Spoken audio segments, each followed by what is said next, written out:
Global politics can be a perplexing social maze. Factions and groupings abound.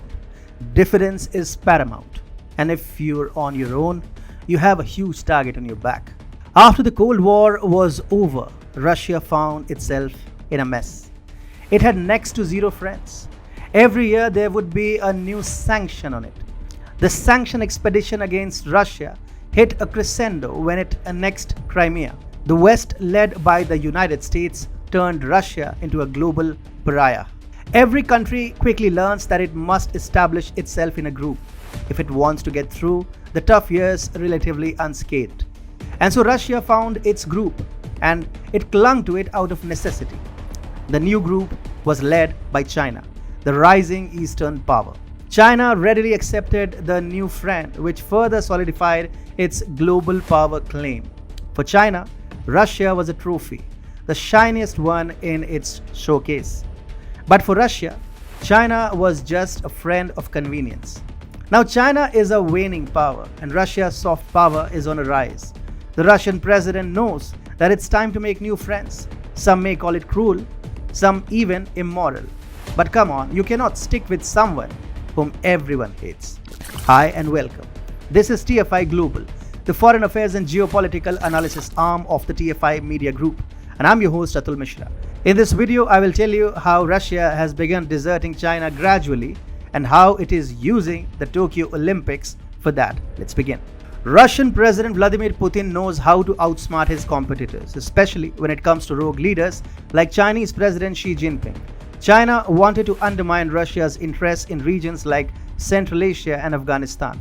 But now Russia is hitting back at China by joining hands with Japan and raking the issue of Taiwan, which is bound to leave China writhing in pain.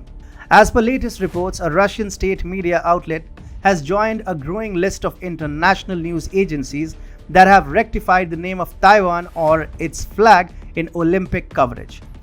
We are talking about Russia's state-run RIA Novosti, which instead of displaying the white plum blossom for Chinese Taipei, carried Taiwan's national flag on its online medal table.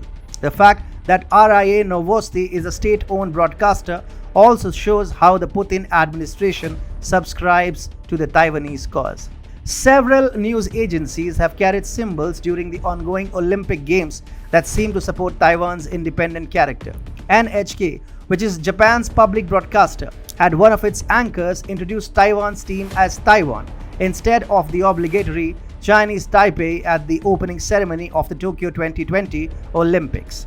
Moreover, as the country began to win medals at the Games, Taiwanese netizens noted that NHK's medal table on its website listed the team as Taiwan in Japanese kanji. In fact, Japan has been leading the charge against China when it comes to encouraging Taiwan's independence. Recently, ex-Prime Minister Shinzo Abe also expressed a desire to visit the grave of Lee Teng-hui, Taiwan's father of democracy, whereas the Suga administration removed Taiwan from China's map in its defense white paper. Therefore, Russia's sun signaling in Taiwan's support can be read as a manifestation of Japan's attempts to embolden Taiwan. Earlier in January also, Russia had dealt a major blow to Beijing by including Taiwan in its list of foreign countries eligible for its unified e-visa program. At the end of the day, Russia is getting pushed by Japan's growing opposition to Beijing. Tokyo and Moscow are actually setting aside their differences only in order to ensure that China is cut to size. Even on contentious issues like the Kuril Islands, there are signs that Japan and Russia want to work together with each other. In fact, the two countries are looking to jointly develop disputed territory in Kuril Islands. The Kuril Islands dispute between Russia and Japan remains unresolved. However, Tokyo and Moscow understand that there is no sense in fighting each other over the decades-old dispute arising out of the Second World War.